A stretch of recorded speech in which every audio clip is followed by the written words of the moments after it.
Alors, on va pas respecter l'ordre. On va surtout. Déjà, je remercie tout le monde pour qu'on soit.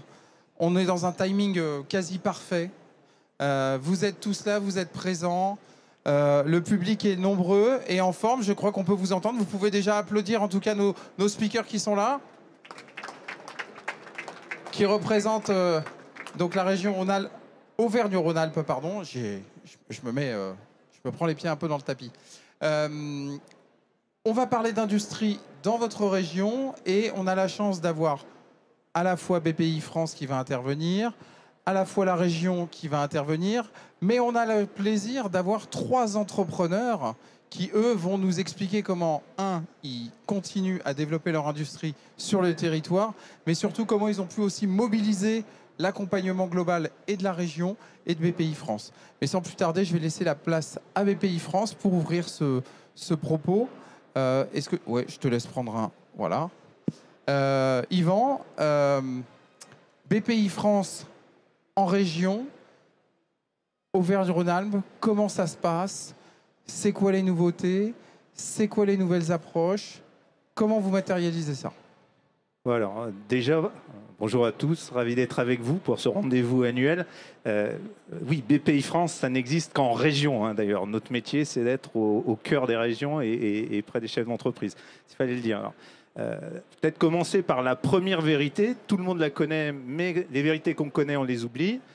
Auvergne-Rhône-Alpes, c'est la première région industrielle française, et de très loin. Donc ça, c'est la première chose. Et peut-être la deuxième vérité, c'est que dans un moment où la météo pour vous, chef d'entreprise, est un peu incertaine, on a quelques convictions ensemble avec la région. Et une des convictions fortes, c'est l'industrie. Et c'est comment on aide l'industrie et comment on la développe. Donc derrière, d'ailleurs, merci parce que je pense qu'on fait beaucoup ensemble. Nos convictions, c'est quoi? C'est que l'industrie, ça investit. Donc il y a un prêt régional d'investissement. Que l'industrie, elle doit se décarboner, elle doit s'électrifier. Donc ça, il faut savoir le faire et ça se finance aussi avec la région. Que l'industrie, elle progressera pas en essayant de faire ce qui se fait ailleurs moins cher, mais en étant innovant. Donc ça, c'est avec l'aide du FEDER, d'ailleurs, c'est ce qu'on vient de mettre en place cette année. Vous parliez des nouveautés.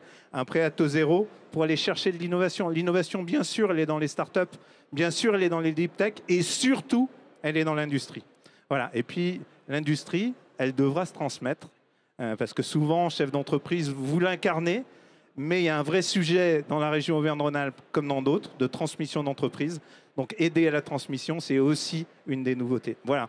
J'en dis pas plus parce que il y a une chose, une seule vérité que je connais, c'est qu'on n'entend pas assez les chefs d'entreprise. Donc, quand on a un peu de temps, moi j'avais 5 minutes, j'ai dû gagner comme toujours 2 minutes 30. Donc, je vous les offre parce que je préfère qu'on vous entende vous plutôt que moi. Puis aussi quand même un petit peu la région qui nous aide beaucoup. Frédéric. Alors, Christophe Jourjon, vous êtes conseiller régional justement dans la région. Donc, comment vous créez, vous pensez avec vos collègues cette logique d'accompagnement de l'entreprise et plus particulièrement de l'industrie? Alors, Yvan l'a déjà dit, donc je serai bref, mais je pense que l'important sur le développement économique et sur le développement industriel, ce sont les entrepreneurs. Et donc, nous, ce que l'on fait au niveau région, c'est travailler avec vous, vous accompagner au quotidien, parce que c'est vous qui créez de la richesse, c'est vous qui avez les idées, et c'est vous qui portez les projets. Donc, bien évidemment, pour vous accompagner, il y a les financements, Yvan en a cité quelques-uns. Je citerai également le pack relocalisation qu'on a lancé en 2021. Près de 200 millions d'euros d'investis chaque année dans l'industrie, dans l'outil productif. En 5 ans, c'est 1050 entreprises qui ont été accompagnées et c'est 16 000 créations d'emplois. Donc ça, c'est du concret. Et c'est du concret agile pour vous accompagner dans le développement de l'outil productif. Et au-delà de ça, Yvan a parlé d'un certain nombre de prêts, notamment le prêt innovation à taux zéro, mais pas que. Et puis, il y a aussi tout l'accompagnement que l'on fait avec BPI sur l'accompagnement de l'entrepreneur, du chef d'entreprise, sur des périodes de 2 ans pour vous accompagner et que vous enrichissiez des échanges avec d'autres entrepreneurs pour que vous grandissiez en même temps que votre entreprise. Donc, c'est une Dream Team au bénéfice finalement des entrepreneurs, mais aussi du territoire, parce que l'un ne va pas sans l'autre. Le territoire se nourrit des entreprises, mais les entreprises se nourrissent du territoire. Vous avez peu parlé du foncier, mais vous avez aussi des très belles réserves foncières. Exactement, on a fait un très gros travail il y a quelques années pour recenser tout le potentiel foncier. Et c'est vrai qu'à l'époque où le foncier est rare, c'est un enjeu. Et surtout de le recenser, de le qualifier pour pouvoir être réactif par rapport à vos besoins et à vos demandes de développement. Et pour qu'en face, vous ayez un interlocuteur unique qui puisse vous accompagner et déjà vous orienter sur les endroits où c'est possible par rapport à vos contraintes industrielles et les endroits où ça sera beaucoup plus difficile, que ce soit pour des raisons de réseau, pour des raisons d'activité ou de risque d'activité, etc. Donc ça, c'est un gros travail qui a été fait qui permet d'être beaucoup plus réactif sur vos projets de développement ou les projets de relocalisation en région ou sur le territoire national. Alors, on l'a dit, vous mettez des choses en place, vous réfléchissez à des choses en place, mais il y a ceux qui le font. Et là, on a la chance d'avoir 3 entrepreneurs. Je vous propose de débuter par vous, Chantal Ledoux. Vous allez nous parler de votre belle maison, Boa. Donc déjà, quand j'ai dit ça, oh là là, je me suis dit, ça va être très exotique avec Chantal. Boa Concept, qu'est-ce que vous faites? Moi j'étais passionné quand vous me l'avez expliqué. Alors, nous réalisons des systèmes pour équiper les entrepôts, beaucoup les entrepôts des négociants, les entrepôts de distribution, mais aussi des entrepôts industriels, avec des systèmes qui permettent de bouger les charges, de les stocker, de les contrôler, de les manipuler et de les gérer aussi, puisqu'on a aussi une offre logicielle associée à tous nos produits. Donc les gens y pensent, mais vous le faites? Oui, on essaye de faire.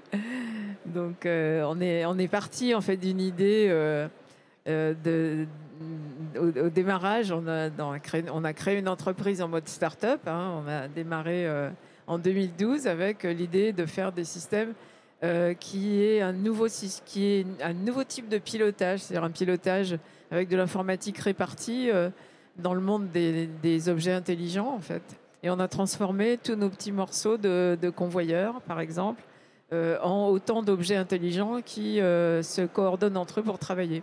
Et on a étendu ce mode de pilotage sur l'ensemble de nos produits, en fait. Voilà. C'est l'idée.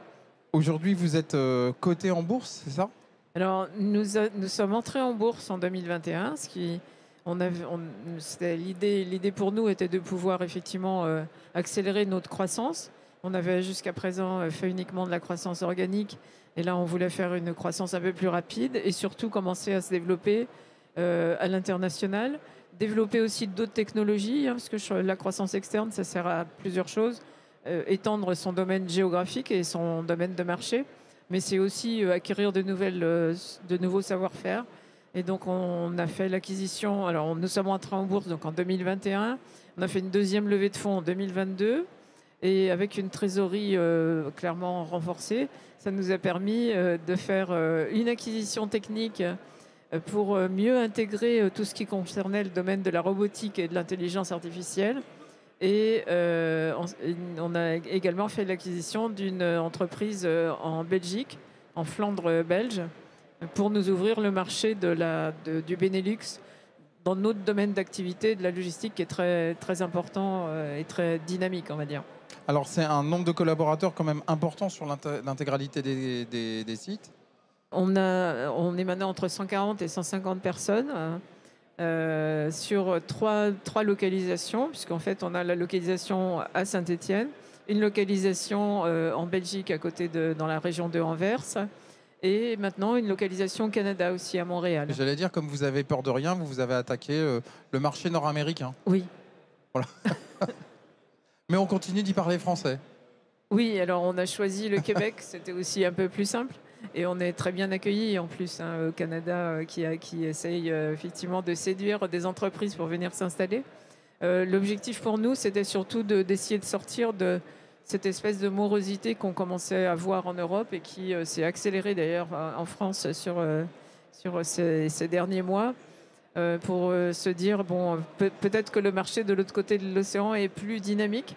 On va regarder. Donc, on a commencé par ouvrir une filiale et commencer à faire une petite étude de marché, vérifier si nos produits étaient compatibles. Et puis, du coup, on s'est aperçu que oui, c'était compatible. Oui, ça intéressait les gens.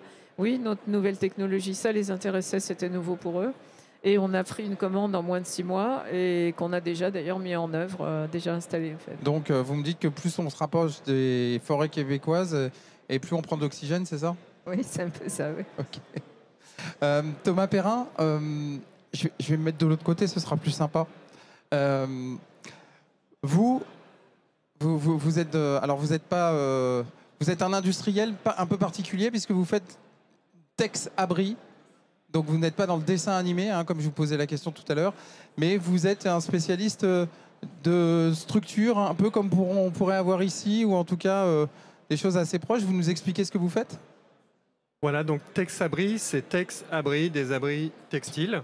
Nous sommes des charpentiers métalliques un peu spécialisés parce que sur nos charpentes, nous tendons en fait des textiles techniques pour apporter donc de l'étanchéité et puis aussi de la luminosité, etc. Je ne vais pas vous faire le pitch comme si j'allais vous en vendre. Non, mais ça peut se tenter. Hein.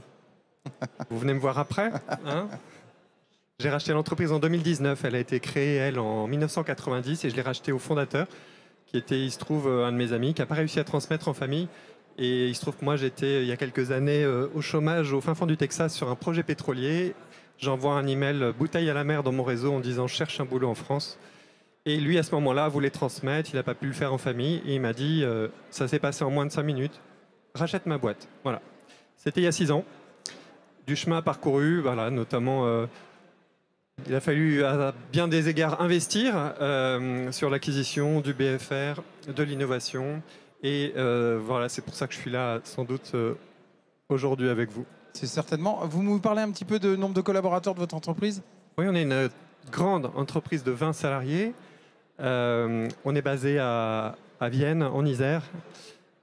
Et... Je vois, j'ai pas dit dans la Vienne, hein, vous remarquez, j'ai bien corrigé ce coup-ci.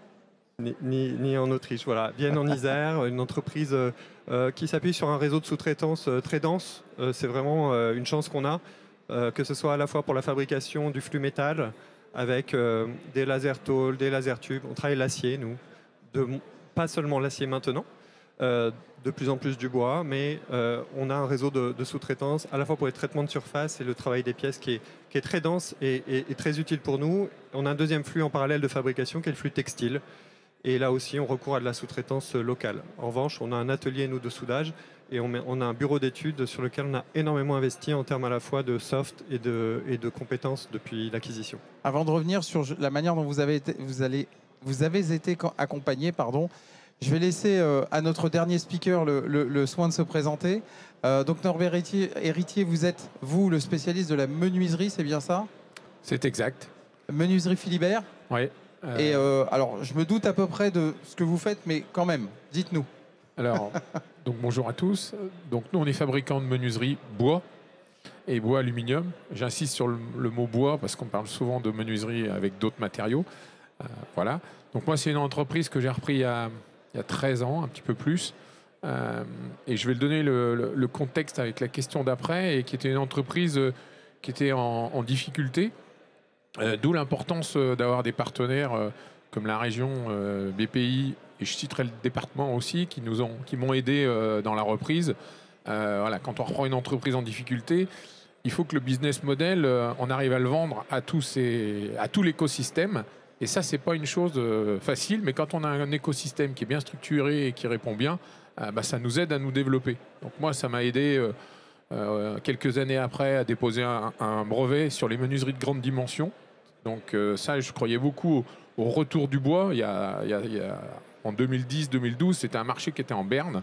Et aujourd'hui, c'est un marché qui est en croissance à 10-15% tous les ans sur la menuiserie bois en France et à l'international. Et vous êtes situé où plus particulièrement? Alors moi, je suis situé à Franc, dans le département de l'Ain. C'est plutôt à côté de Villefranche. Voilà. D'accord. Et on est à peu près 85 personnes et on fait un petit peu plus de 12 millions d'euros de chiffre d'affaires avec des fenêtres et des portes. Ok. Voilà. Des ouvrants, comme on dit. Des ouvrants, voilà. Mais on fait des coulissants, d'œil de bœuf, de la porte, voilà. Et on a repris une structure, et là j'ai vu qu'il y avait pas mal de monde du département de l'Ain qui fabriquait des portes, mais on faisait que des fenêtres, et on a réintégré cette structure sur un deuxième site où maintenant on fabrique aussi des portes en bois. Voilà. Juste une question, quand vous avez repris, quand vous avez créé, BPI n'était pas BPI en tant que tel, ou venait de le devenir en tout cas. Justement, comment vous avez été accompagné et comment cette histoire a continué? Parce que le démarrage, c'est bien, mais en fait, ce qui fonctionne dans le temps, c'est la fidélité, c'est la proximité, et puis j'allais dire, c'est l'écoute active justement des partenaires. Je réponds alors. Ouais. Bah oui. Moi, je dirais Allez-y. que quand on crée ou quand on reprend, derrière, on a la contre-garantie, si on peut employer les termes de BPI. Donc ça, c'est le premier outil qu'ils peuvent nous apporter.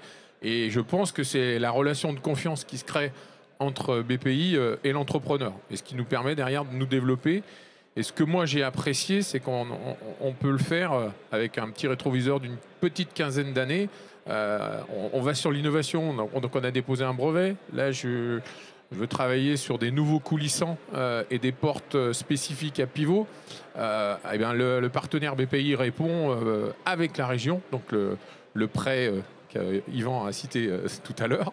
Voilà. Donc moi, ce que c'est important, c'est la durée dans le temps, et c'est important d'avoir une région, et je reciterai ce qui a été dit, la région Auvergne-Rhône-Alpes, qui est la première région industrielle, et quand on a des machines qu'on transforme, on trouve les outils, quoi. Voilà. Après, on se fait aider. Je pense que le BIG est un bel exemple pour mutualiser, rencontrer des gens, et ça montre que si on est bien accompagné, on y arrive, quoi. Et Voilà. dire la vérité. C'est ce qui a été dit. Voilà. Et rester optimiste aussi. Toujours. Thomas, ah oui, je vous ai privé de... Il y en a 3, on en profite. Voilà. Comment ça a été pour vous, justement, cet accompagnement? Parce que quand on vient pas... Alors, vous ne l'avez pas dit tout à l'heure, mais vous n'êtes pas un historique du métier. Vous avez eu une première partie de votre vie, je crois, où vous faisiez complètement autre chose. Peut-être nous en dire un mot. Et aujourd'hui, comment vous avez pensé à justement mobiliser un écosystème et aller chercher des partenaires? Oui, j'ai un parcours un peu particulier. J'ai commencé chez Total assez classiquement, après une école de commerce. Après, j'étais directeur d'ONG, notamment 7 ans à Madagascar. Et puis après, un petit choc culturel parce qu'on a déménagé au Texas, retour dans le pétrole. Et pendant 2 ans, et c'est là où après j'ai été en recherche d'emploi. Les banquiers historiques de Texabri n'ont pas voulu financer la reprise. Donc ça commençait mal. C'est une entreprise, je les comprends, hein, c'était monoproduit, monomatériaux, monomarché, en déclin, puisque mon prédécesseur était un petit peu en roue libre. Et ça ne faisait pas très envie. Et de fait, les discussions avec mon interlocutrice BPI ont été visiblement très féconde, parce que j'ai réussi à la convaincre du projet, et elle a non seulement contre-garanti effectivement les autres prêts de banques qui se sont décidées à partir du moment où ils ont vu que BPI se lançait, et BPI se lançait aussi en financement. Donc ça a débloqué tout, et c'était une relation qui commençait très très bien. Voilà. Et on parle de vérité, on met beaucoup de choses derrière la vérité, en tout cas en termes de transparence dans la relation. La transparence est nécessaire pour créer la confiance. Voilà. Et c'est vrai que dès le début, je pense que la transparence et donc la confiance ont été réciproques. C'est la vérité, c'est la capacité aussi, je vais revenir sur un point, mais de dire non, c'est-à-dire que votre métier, c'est aussi de savoir dire non et de ne pas dire oui à tout. Je vais poser la question à Yvan. Et c'est peut-être là aussi où on doit créer la confiance. Dire non, c'est le plus dur quand on a une âme de commercial, et c'est le plus important. C'est-à-dire que quand on dit non à une reprise d'entreprise, alors certes, ça ne fait pas plaisir, certes, on a eu des échanges, mais c'est surtout protéger l'entreprise et ses salariés, parce que parfois, on nous présente des dossiers beaucoup trop tendus qui mettent en péril l'activité même. Donc quand je parlais de sujet de transmission, c'est bien ça, c'est cet œil, et depuis très longtemps, on intervient sur la transmission, en ayant quand même une idée des critères de réussite. Et souvent, c'est les hommes, hein, quand même. Vous parlez beaucoup de « j'ai rencontré la personne ». Oui, c'est les hommes. Et après, quand on pense que c'est trop périlleux, il faut savoir dire « pas non, on va peut-être pouvoir faire autrement ». C'est ça, c'est pas un non, c'est non, pas comme ça. Justement, aller prendre des outils qu'on n'a pas forcément envisagés, notamment le pré-transmission avec la région, hein, qui fonctionne très bien parce qu'il y a du différé, ça donne de temps, etc. Mais se dire qu'il faut réfléchir et qu'on ne doit pas dire oui complètement. Comme j'ai le micro, et après je le relâcherai, on me demande toujours c'est quoi le meilleur produit chez BPI France. Alors, la vérité, c'est qu'il y en a tellement que je ne les connais pas tous, donc je ne peux pas répondre. C'est une boutade. Le vrai meilleur produit, bah, vous l'avez un peu. Il y a Rachid qui est là, je vois Alexandre qui est là. Ils sont où? Désolé de vous traiter de produits, mais les meilleurs, c'est les chargés d'affaires BPI France. Ils sont où, C'est Rachid eux et qui comprennent. Alexandre? Rachid est là, Faut qu'il lève la main, Alexandre est levez la là, main, il y a levez la main. Véronique par là, qui est directrice régionale, il y a Charles. Enfin, c'est eux les beaux produits. Hein. Les courroies C'est de tout. transmission. Ouais, Les gens bien avec sûr. des grandes oreilles qui écoutent bien les projets. En tout cas, ils écoutent pour les oreilles. Je vous laisse seul juge. On était sur l'accompagnement, Chantal. Pour vous, ça s'est passé justement comment? Alors bien, déjà, ça s'est ça s'est bien passé. Alors, ça a commencé comme un peu tout le monde, hein, c'est-à-dire le financement déjà. Donc, c'est l'aide de BPI au départ de contre-garantir et puis aussi de débloquer des prêts innovation qui nous ont permis d'avancer et de proposer aussi le service Avance Plus en court terme qui a été pour nous fondamental dans les premières années. On a travaillé très vite sur des projets qui étaient assez gros, c'est-à-dire qu'on avait des projets assez vite autour du million. Donc, on avait vraiment des besoins de financement court terme sur les factures. Donc ça, c'était important. Après, les prêts innovation. Après, on a été lauréat de France 2030 sur 2 projets qui ont été... donc, effectivement, la région nous a beaucoup aidé là-dessus. Et tout ça pour qui concernait le développement en fait, de nos produits. Et quand on a entamé la démarche de partir à l'international, on a eu aussi là, beaucoup d'accompagnement à la fois de BPI et de la région.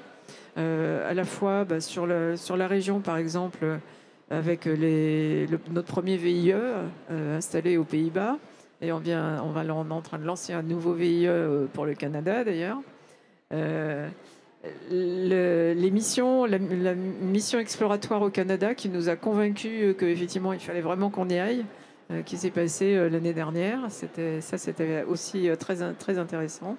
Et puis, quand on s'est lancé dans l'acquisition de notre société belge, l'accompagnement de BPI a été la fondamentale pour obtenir nos prêts, en fait, pour sécuriser nos banquiers sur les montants de prêts.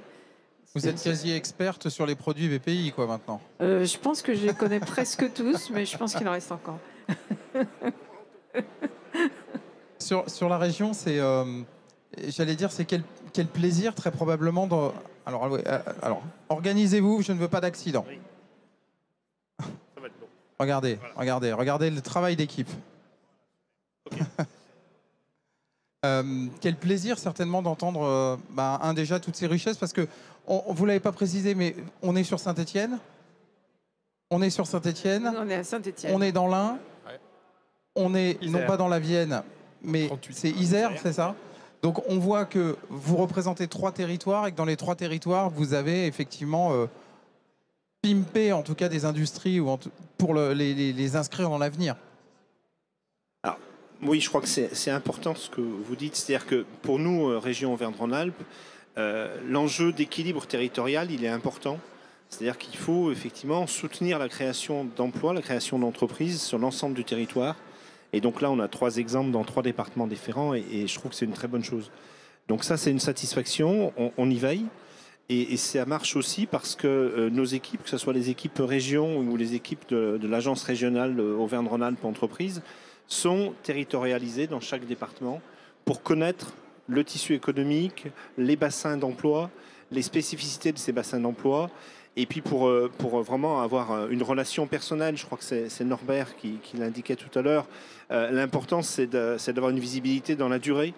Pour connaître les interlocuteurs, ça permet d'avoir un discours de vérité, d'être agile dans la gestion des dossiers, parce qu'on se connaît, on connaît l'antériorité, on connaît les perspectives, et on peut être agile, ce qui nous permet, nous, région aussi, de pouvoir accompagner les entreprises de manière rapide. Alors, jamais assez rapide, mais malgré tout, on est rapide et agile, et avec un minimum de charges administratives, ce qui est aussi important pour vous, entrepreneurs, parce que votre enjeu, c'est de gagner des marchés, c'est d'innover, et c'est pas de faire de la paperasse. Et donc nous, côté région, c'est vraiment une priorité, c'est d'assouplir et d'alléger un maximum les contraintes pour pouvoir vous répondre et vous accompagner le plus rapidement possible.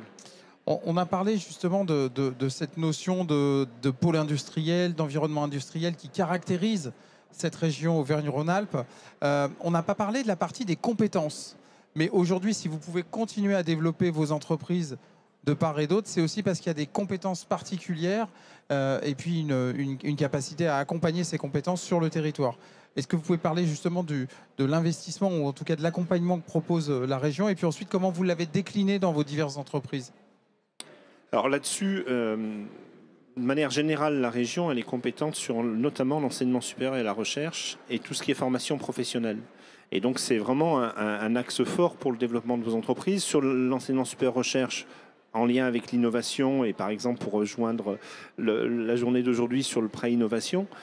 Donc là, on voit bien qu'on a des success stories industrielles qui sont issus de collaborations qui datent d'il y a 2, 3, 5, 10 ans dans nos centres de recherche ou dans nos plateformes technologiques. Donc ça, c'est le centre technique. Donc ça, c'est très important.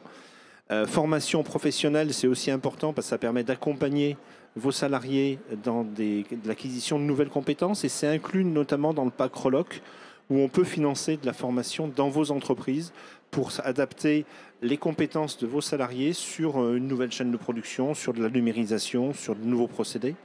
Maintien de compétitivité, mais maintien de l'emploi aussi, bien évidemment. Maintien de l'emploi. Tout à l'heure, je l'évoquais sur le pack Reloc qui a permis de créer 16 000 emplois en région en 5 ans. Donc c'est effectivement un axe fort parce que c'est le cœur de l'ambition politique que l'on porte. Et puis aussi, pour revenir plus sur le thème de la journée, je l'évoquais tout à l'heure très rapidement, mais l'accélérateur formation BPI en région, c'est quelque chose auquel on croit beaucoup. Parce que justement, le projet, il est porté, il est incarné par un homme ou une femme qui est l'entrepreneur. Donc c'est bien d'apporter des financements, c'est indispensable. C'est bien de soutenir l'innovation par nos centres de recherche. Mais il faut aussi accompagner l'entrepreneur dans l'acquisition de nouvelles compétences, dans la découverte de champs qui ne sont pas forcément ses champs de compétences d'origine. Et depuis 2017, je crois, il y a eu donc 8 promotions, des petits groupes de 15 à 20 entrepreneurs pendant 2 ans qui sont accompagnés par BPI, par les établissements régionaux aussi, pour vraiment d'abord des échanges d'expériences entre entrepreneurs, et ça c'est très enrichissant. Parfois on a des galères, c'est bien de les partager avec d'autres entrepreneurs, on a des succès, c'est aussi bien de partager les moments positifs également. Et puis vraiment une acquisition de compétences, et juste un chiffre, par rapport à la promotion qui est sortie en 2022, donc c'est des promotions de 2 ans, 2 ans après, c'est 30% de chiffre d'affaires en plus, et 20% d'emplois créés en plus, en moyenne, sur 16 entreprises. Donc cette partie formation, elle est centrale, elle est hyper importante parce que sur tout projet industriel, il y a un homme ou une femme, des hommes et des femmes. Merci. Norbert, vous vouliez intervenir justement sur ces compétences. Je vais intervenir sur les 2 points, sur la partie compétences et sur l'accélérateur. Donc sur la partie compétences, vous avez raison que c'est fondamental. Moi, je vais parler de notre filière bois. Donc sur Auvergne-Rhône-Alpes et après un petit focus sur le département de l'Ain. On a la chance, par exemple, dans le département de l'Ain, d'avoir le campus régional du bois, où on a une scierie, enfin une école de scierie, une école de menuiserie, une école de charpente, et on a la capacité à générer des futurs salariés tous les ans et d'alimenter notre industrie. Donc ça, c'est un point fondamental et la région nous soutient là-dessus et FIBOA est soutenu par la région. Donc c'est important pour nous. Au niveau de l'ensemble de la région, que ce soit, j'ai parlé de l'Ain, mais on retrouve la même chose dans l'Isère, dans le 42, voilà, sur l'ensemble de la région. Et puis pour ce qui est des accélérés, là je parlerai plus de mon entreprise. Moi j'ai fait l'accélérateur PME en 2021 et en 2025, on peut considérer que ça nous a permis de doubler notre chiffre d'affaires. Donc ça permet d'améliorer son réseau, de mieux connaître les produits, parce qu'on ne connaît pas forcément tous les produits de BPI, et de les utiliser à bon escient et au bon moment. Parce que moi, c'est encore un petit peu tôt pour mettre un VIE, même si on exporte 10%, 8% aux États-Unis, je n'ai encore pas fait le pas. Peut-être que dans 4-5 ans, j'irai installer un VIE aux US. Voilà, donc ce que je voulais dire sur l'accélérateur, qui est soutenu au niveau de la région Auvergne-Rhône-Alpes, donc c'est plutôt très bien. Voilà. Comment ça se passe pour vous, Thomas ? D'abord, j'arrivais avec une certaine confiance. J'arrivais donc des États-Unis en m'installant en France après 10 ans à l'étranger. Donc Ça fait pas flipper? Si, un peu. Le Non, mais droit parce social que est un peu flippant. parce que j'allais dire, la vision quand on vient des États-Unis et puis vous aviez eu une expérience autre internationale, le retour en France avec ce qu'on en dit, la manière de voir, on se dit, oulala, mais dans quelle galère je me lance, non? Oui, mais pas sur le sujet des compétences, justement. Parce que là où j'étais, à Houston en l'occurrence, les Français, il y a 10 000 Français à Houston.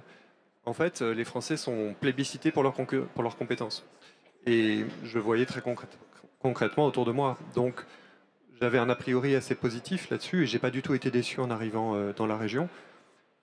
Il se trouve qu'après, on a beaucoup innové et on a eu besoin de faire entrer de la compétence de niveau ingénieur dans notre bureau d'études, ce qui est pour nous un pas important. Et on a eu des échanges avec Polytech Clermont-Ferrand. On n'a pas eu à aller chercher très très loin. Et en fait, avec des échanges finalement très fructueux et rapides avec le directeur de Polytech Clermont-Ferrand, on a eu très vite un doctorant qui est venu faire sa thèse. Il fait aujourd'hui sa thèse. On est une entreprise de seulement 20 personnes. On fait 5 millions d'euros de chiffre d'affaires. C'est pas grand-chose. On fait un métier qui est vieux comme le monde. Enfin, je veux dire, Jésus était charpentier, quoi. Enfin, je veux dire, les charpentes, c'est toujours des charpentes, quoi. Mais néanmoins, il y a matière à innover. Et c'est fondamental. Et en fait, on l'a senti. Et c'est aussi une question de survie. On est poussé au train. Et à un moment ou à un autre, on a besoin de compétences. Ça s'est fait très vite. Ça s'est fait très vite. On n'a pas eu de problème majeur là-dessus. Et là, il est à mi-parcours de sa thèse. Et on sait déjà qu'on va avoir derrière des applications immédiatement commercialisables. Chantal, pour vous, ça a été aussi pareil, parce qu'effectivement, vous êtes dans un monde où l'IoT, tous ces éléments-là sont extrêmement importants, avec des besoins de technologie, et justement de technologies qui évoluent très vite. Oui, alors il y a deux sujets. J'avais oublié des éléments, parce qu'effectivement, nous aussi, on a été accélérés. Ah oui, vous avez vraiment fait le parcours complet, comme on dit. Je suis sûre que j'en avais oublié un petit peu. Donc, on a été accéléré une première fois, effectivement, sur l'accélérateur PME. Et là, on est en train de terminer, d'ailleurs, aujourd'hui, l'accélérateur, c'est le dernier séminaire, je crois, qui se passe aujourd'hui, l'accélérateur ETI, puisque on a été retenu comme étant un potentiel ETI, donc voilà, en fait. Et donc, ces deux accélérateurs, c'était très intéressant pour moi, parce que moi, je suis plus de première jeunesse et mon cofondateur non plus. Donc, on avait besoin effectivement de pouvoir passer un relais sur un futur patron de la société.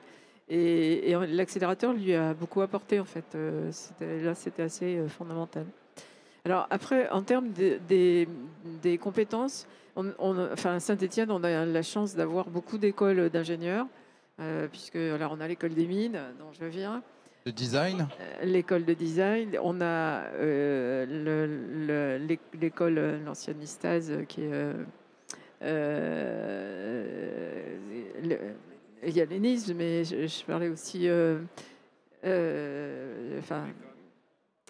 La Télécom, voilà, Télécom. J'étais en train de chercher le nom. Je la connais sous le nom de Listaz.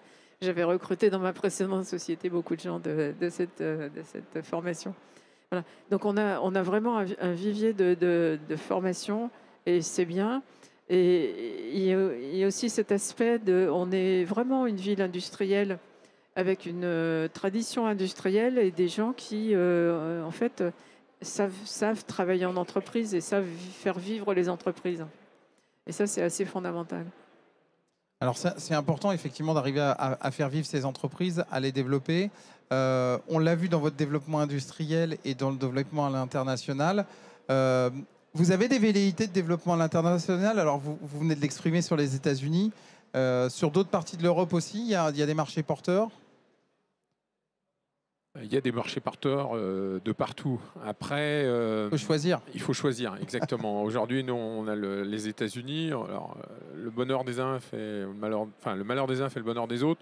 Il y a eu beaucoup d'incendies aux États-Unis sur la partie Californie, et nous, on avait construit des maisons vendu des fenêtres pour construire des maisons il y a une quinzaine d'années, et là, on les remplace parce que les maisons ont brûlé, quoi. Bon. Mais il y a des possibilités de continuer à développer ce marché. Beverly Hills, Santa Monica, Malibu, où on a pas mal livré des menuiseries de grande dimension. Donc, pour l'instant, on marque une étape et on va essayer à horizon 3-4 ans, continuer le développement. Voilà. Thomas, Pas d'actualité. Pas d'actualité. Non. Pas de demande internationale par rapport à votre projet? Ça arrive, mais on ne peut pas être sur tous les fronts. Non, non, mais On c'est choisit nos- pour ça que je parlais de demande plutôt que d'aller chercher. Oui, il y Chercher en a, des prospects. ouais. On est sollicité un petit peu, mais Ok. On va arriver sur la fin de cette matinée et de cette bulle. Vous avez vu, ça passe à une vitesse incroyable. Si aujourd'hui, vous devez nous parler de votre entreprise et vous nous devez parler de votre projet dans les 3 prochaines années, alors, on va laisser Chantal nous répondre peut-être sur tout ce qu'elle va mobiliser chez BPI France pour y arriver. Mais on va créer des produits pour Chantal. Mais en tout cas, ce qui est intéressant peut-être, Thomas, c'est de donner votre vision et puis de voir effectivement comment derrière vous nous inspirez aussi sur le coup d'après dans l'industrie Rhône-Alpes. oui, alors nous, dans notre tactique sur 3 ans, on a un axe fort sur le photovoltaïque, avec notamment un brevet qu'on a déposé sur une ombrière photovoltaïque textile, avec évidemment l'intérêt des panneaux, mais les panneaux, on les écarte un petit peu, et en fait, on bénéficie de la réverbération du soleil en fait, sur la toile, qui vient en fait irradier la surface des panneaux qui sont bifaciaux, et qui viennent donc booster le rendement additionnel. On a un partenariat avec le CEA là-dessus, et qui va remettre ses conclusions en décembre là. À partir de début 2026, on a un plan de communication assez intense pour justement s'appuyer sur les résultats du CEA pour commercialiser notre nouvelle ombrière. Deuxième sujet, c'est l'ombrage urbain, le problème des îlots de chaleur. Les villes étouffent en été. L'ombre est un besoin 4 mois de l'année, mais c'est un problème le reste du temps. C'est-à-dire que les villes ont un énorme problème d'apporter de la fraîcheur en été, mais seulement en été, puisqu'en hiver, au contraire, on ne veut pas d'ombre. Les sous-sols sont encombrés, les façades, on ne peut pas y toucher. Donc il y a un sujet là-dessus et on a développé un modèle il y a 6 mois seulement qui se pense être comme une sorte d'alternative à ce que les Lyonnais connaissent sur la place de Bellecour pour 10% du budget qui a été facturé à la mairie. Voilà. Donc ça, c'est nos 2 axes forts. Merci beaucoup. En plus, avec ce petit clin d'œil qui fait un peu sourire tout le monde, merci beaucoup. Norbert, héritier, dans 3 ans, à part avoir votre maison à Malibu? Oui, alors, on a la chance d'avoir, nous, un marché qui est porté par la nouvelle réglementation, la RE 2020, qui a pour objectif de décarboner les bâtiments, qui favorise l'économie circulaire et l'utilisation de matériaux locaux. Donc nous, on a du bois local. Donc les perspectives, elles sont assez importantes parce que maintenant les bâtiments neufs qui se construisent, on met de la menuiserie bois dans ces bâtiments. Donc un de nos chantiers avec un de mes associés sur un autre projet, c'est grâce à la région Rhône-Alpes et à BPI, c'est de monter une usine pour fabriquer notre propre matériau, donc qui s'appellera le carlet, qui est notre matière première, qu'on sourçait un petit peu à l'étranger. Donc là maintenant, c'est grâce au pack relocalisation qu'on va mettre en œuvre, on va faire notre propre matière avec du bois des Alpes, du bois du Jura, des Vosges, voilà. Donc on va rester sur une économie locale. Donc ça c'est notre gros projet sur les 3 prochaines années. Donc la sortie de cette nouvelle usine. Et puis moi j'engage, là c'est plus personnel, encore un outil de BPI, c'est l'accéléré transmission. Parce que je regarde le tunnel voilà, plutôt vers la fin. Donc c'est le projet de transmission et on démarre un accéléré sur les, je crois que c'est 24 mois, accéléré de transmission. Voilà. Super, merci beaucoup. Chantal qui est à la limite chez vous, chez BPI France maintenant.